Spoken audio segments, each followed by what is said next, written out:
Hola, molt bona nit. El 9 de març, bon cop de fals. Amb aquestes paraules ha finalitzat fa només uns minuts el president d'Esquerra Republicana de Catalunya, Josep Lluís Carod Rovira, al seu míting a l'Auditori del Casal Pere IV de Sabadell. Carod Rovira ha centrat la seva intervenció al voltant d'una idea. Catalunya no pot donar un xec en blanc a l'actual president del govern espanyol, José Luis Rodríguez Zapatero, candidat socialista a la reelecció. Segons el líder republicà, tothom sap que Zapatero guanyarà les eleccions i que el que necessita Catalunya és tenir-lo collat. Aquestes, doncs, una de les notícies més destacades de l'informatiu aquest dijous, 28 de febrer de 2008. La resta de la jornada a la comarca es deixen, entre d'altres, els següents titulars. Avui ha tingut lloc la presentació dels resultats de la primera fase de diagnosi del Pla d'Innovació de la Conca del Ripoll.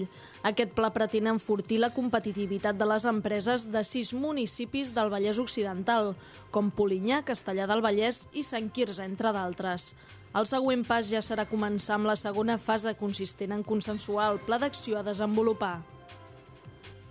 La Marató Literària de Sabadell celebra la seva 10a edició i ha reunit prop de 400 persones que han participat en les gairebé 13 hores ininterrompudes d'una jornada centrada en la lectura i la dramatització del món dels contes. L'objectiu és potenciar l'interès per la lectura entre els estudiants i la ciutadania en general.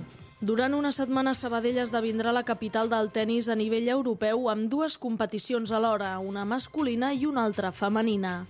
La prova compta amb una dotació de $10.000 i professionals de totes les nacionalitats d'entre 15 i 20 anys.